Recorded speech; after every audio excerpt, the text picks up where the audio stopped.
In May of 2020, FreightWaves Live is headed back to the largest freight market in the Southeast, Atlanta, Georgia. Join FreightWaves for our best event yet, featuring captivating keynote speakers and rapid-fire demos of technology that is sure to take our industry to the next level. This is your opportunity to interact with some of the most innovative leaders as we mark a new decade in transportation. See you in Atlanta May 5th and 6th.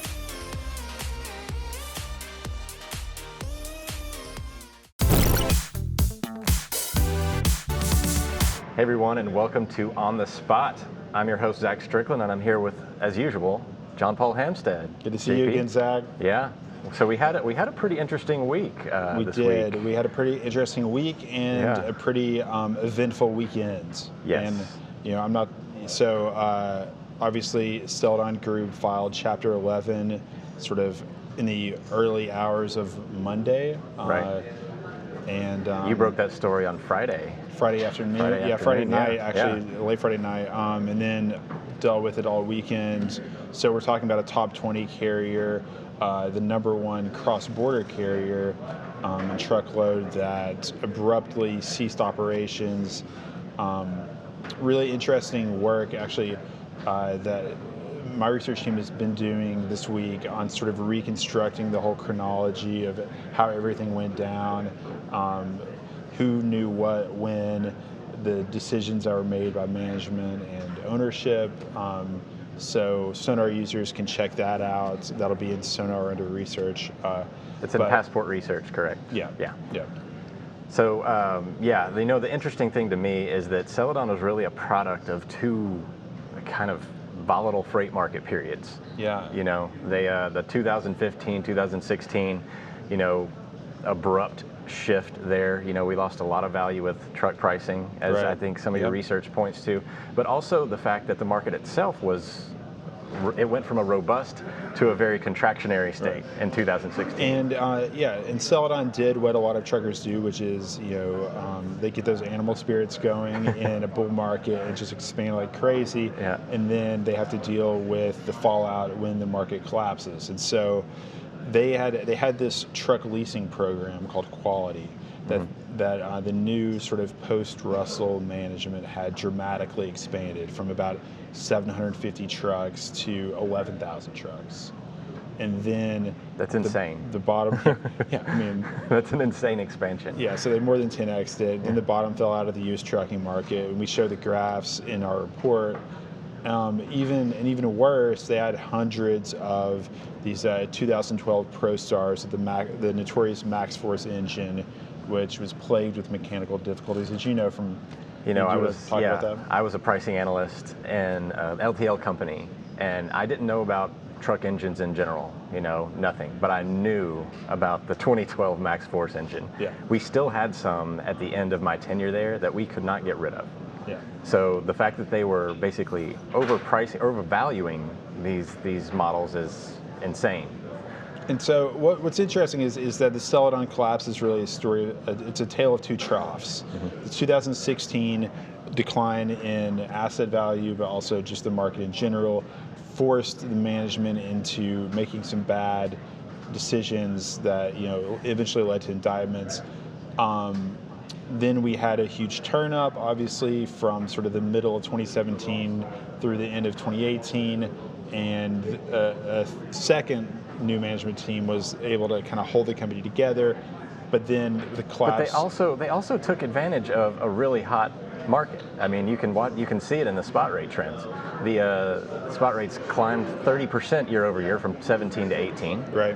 And basically pulling up, you could live on the spot market at that point in time. You didn't have to have any contracted freight going on, and I think really they lived on borrowed time because what was the settlement for? 42 million. 42 million.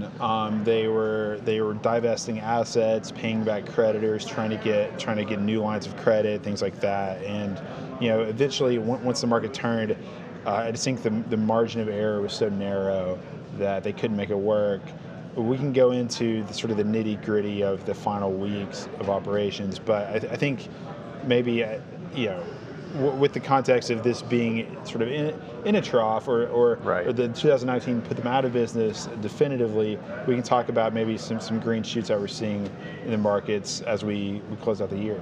Yeah, okay. Well, I mean, yeah, this year was definitely softer than 2018. And I guess if you didn't, really plan for the future, kind of the whole, fable about the ant and the grasshopper here. Like, everybody that basically lived on the spot market in 2018 got greedy, raised their rates 15, 20%. I even heard stories about people raising their rates 40% year over year to their shippers, which to me seems a little. Yeah, that's basically saying like you don't want to work with them after this year.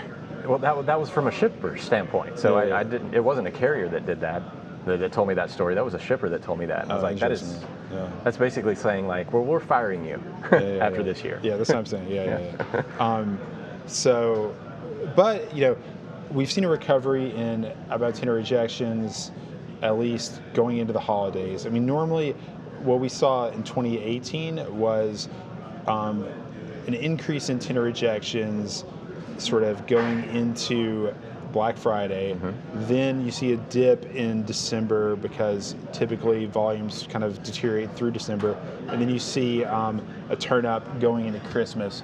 Never really saw capacity loosen up in December like we did last year. No. Typically you see this, troughing effect because everybody goes off the road for Thanksgiving. All the drivers, they're bound to their like 500-mile regions at this point. Even if you're an over-the-road carrier, a lot of the time you'll see dispatchers bring drivers back into just a bubble or a pocket unless they're going to pay you a lot of money to break out of that because they need to be at home for home time. So yeah, that's normally what we see. And then after Thanksgiving, things recover a little bit. We didn't have that as strongly this year. Now we did have sort of this contracted space between Thanksgiving and Christmas this year. We lost a week. Correct. So that's going to have a little bit of an impact. But I also think, and we actually kind of called for this. We were thinking about this a month ago, and we were like, okay, everyone assumes that consumer spending is pretty robust. Everyone assumes that e-commerce volumes and overall retail is going to grow year over year in a shorter amount of time. Therefore, just all other things being equal, that should tighten transportation capacity. Yeah, and it seems like it has. It has, and I think retail being so strong this year has really had an impact as well. Yeah. Maybe the manufacturing sectors, industrial stuff is really kind of slumping. Anthony Smith and I have a podcast now, and he was talking about this Freightonomics, on Freightonomics the other day about how we're starting to not see necessarily an overall economic slumping, but like the sector recessions versus like general economic recessions, because now the retail sector moves independently of the industrial sector. They kind of follow each other in this kind of wave pattern, but they don't necessarily bundle up all at once. Right, as long as you don't have like a financial crisis that freaks out the consumer, as well as drives up credit on the industrial side. As long as you don't have that, then they can kind of operate independently and sort of keep the economy chugging along at 2%-ish. Right. So I guess, are we a little bit more optimistic at this point in time about what this holds for the trucking market here in the next little bit than we were, or? I would be, other than the fact that we've got Henry Byers, who is very bearish on West Coast port volumes going into Q1. Chinese New Year be damned. And I read an interesting note from Deutsche Bank actually yesterday on Thursday. That it was just kind of an offhand comment made by Amit Mehrotra, their transportation equities analyst. Mm-hmm. But he said that West Coast port volumes have about a 70% correlation to truckload demand on a 1-month lag. That's interesting. And right now, those port volumes are kind of falling apart. Yeah, I've seen the port volumes to the West Coast, but we've kind of been following this trend, this shift. Right. Now, China is still, and we did just get Trump signed the deal yesterday. Did he already sign it? Yeah, I thought he signed it. I saw a report that he signed it. Yeah, I think we're almost there. Okay. In theory. In theory. Well, very close to a very big deal. China is still. If you haven't heard that before. Right. China is still, the biggest, factor in our import situation for freight. They still dominate the space, but we have been watching this trend where they shift to Southern Asia for sourcing. Malaysia and Vietnam, India cannot take on everything that China does overnight, and they won't. So I don't think that that's necessarily something that they're going to replace. But we have seen this pattern shift to the East Coast, like a shipper preference to the East Coast over the last several months. So I want to know how much of that is a degradation of overall volume, but also how much of that is just a pattern shift, because the East Coast ports are blowing up. Savannah? Yeah, no, I think honestly, in my view, the East Coast ports invested a lot in infrastructure, and now they're just being aggressive salespeople, and they're going after volumes, right? And they're trying to attract volumes. We've seen LA in Long Beach do a couple of things, trying to compete, offering sort of discounts to high volume accounts coming in, and buyers have talked about that. But I just think that now that they've expanded capacity, whether it's through dredging, whether it's through investing in more gantry cranes, things like that, like now they are aggressively going after volumes, and we're seeing it. To me, I think it's, and maybe we can talk to the folks at American Shipper about this, but it's unclear to me whether this is shipper preference, just in terms of like geography and modes and things like that, or whether it's really the ports, selling the throughput that they've just built out. Now we have had some instability in California on the side of regulations. The new they're AB5. ruling. Yeah, AB5 is coming out, and that's expected to have a pretty decent impact. And a lot of that impact is on the drayage providers out there. Like they're the ones that are really the most exposed. I mean, you have the big owner ops and all that kind of stuff, but they're expecting some capacity reduction. The whole industry's just been whipsawed by different regulations over the past 5 years, going back and forth. It's been like the environmental regulations that required all the port trucking companies to replace their trucks, and they couldn't afford it. They went to lease to own models with contractors, which then essentially impoverished all the drivers. And now it seems like they might be flipping back the other way. It's just like the government just keeps passing these laws with these unintended consequences that are just jerking this industry around, and it's almost without regard to how vital it is to the whole rest of the continent's economy. Right.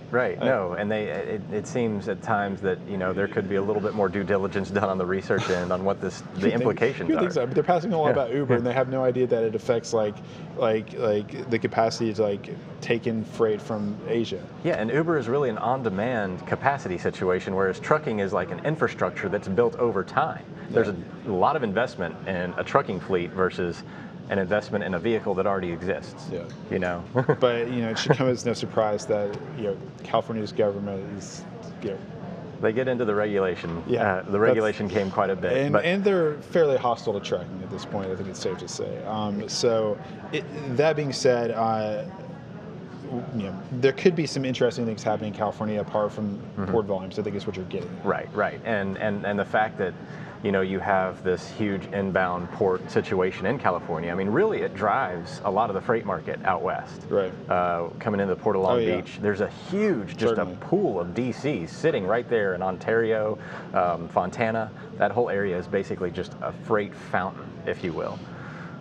Looking forward, do we, kind of continuing on the theme of regulations, do we see any other things impacting capacity kind of going into 2020? I mean, we talk about the Drug and Alcohol Clearinghouse, talk about the sort of, ELD Part 2 type thing. Yeah, we're going to clear up. We're going to finalize the ELD implementation here in the next, week.